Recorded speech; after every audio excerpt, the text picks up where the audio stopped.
What's up, guys? It's Andrew back with another puzzle. Here we go. This is what I call the FTOhNo. It is a face-turning rhombic octahedron with shallow cuts, and I've had the idea for this puzzle to exist for literal years. Before I even considered puzzle design, I was like, why hasn't anyone made a face turning this shape? I'm super happy with the way this turned out. The tiles look extremely clean on all the faces. The turning is catchy at times, but the mechanism was extremely difficult to get working. Parts kept getting cut off from their mechanism. Like these small triangular pieces on these square faces, those pieces were a struggle to design. Its color scheme partly comes from a cube. As you can see, these square faces represent a cube, so we got white, blue, orange, and then we also have green and red, and of course on the bottom there's yellow. And then for all of the remaining faces, I gave those to Lord of the Cubes, shout out, and he came up with this color scheme, which I think looks fantastic. He was a little nervous about this edge because he thought a red and magenta edge piece would look a little weird, but I don't mind it that much. This thing is about 150 millimeters tall, if I remember correctly. Next to a Yushin 9x9, that's the size. Next to a 3x3, that's how big it is. The edge length on all of these is 60 millimeters. All of the faces together combine the axis systems of a cube, which are all these faces, a face-turning octahedron, which are all these faces, and a rhombic dodecahedron, which is all of these faces right here. A face-turning rhombic dodecahedron is the same as an edge-turning cube. So if you have a curvicopter, which is an edge-turning cube, you know that it jumbles. And that's because of the axis system, and this shares that point of the axis system. It can jumble like that.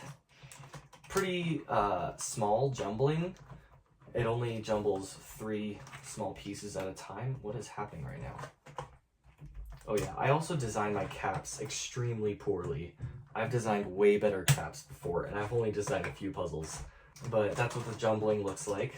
And this puzzle has also been programmed in P-cubes before, and someone has solved it, and he mentioned that it's extremely easy to solve, but also annoying, just because it's like extremely repetitive. And he said that one thing really interesting about the solve is that the jumbling didn't change the solve experience at all, which is super curious. I'm not a super great solver though, so I'm not scrambling this, at least not yet. Alright, as I said before, it's called the FTOhNo because the triangular faces look like the faces of an FTO, as you can see right there. Also, like I said before, it combines the axis systems of an FTO, a curvicopter, and a 3x3. But the interesting thing is the piece types that coming from these two axis systems don't interfere with each other. So one turn on a cube and then another turn on a cube, the pieces obviously interfere. But if we do the corresponding turns to that, the pieces never interfere with each other. And same goes for the pieces on the FTO. If I turn this side and then this side, the pieces obviously interfere with each other. But if I do those same type of moves on here, which would look like, hold on, sorry, I have to think about this, which would look like this. It would go here and then here, like that. Those pieces also don't interact with each other. But the pieces on the rhombic dodecahedron axes, or the edge-turning cube axes, which jumble like that, they do interfere. So they are able to jumble still. And I actually just broke this piece. That is so sad. Oh my gosh. I mean, I still have the files for it. I can reprint that, but that's extremely disappointing. It has hidden centerpieces in the triangular faces, so that the faces can look the way they do. All the tiles look fantastic in my opinion. I love the way these look.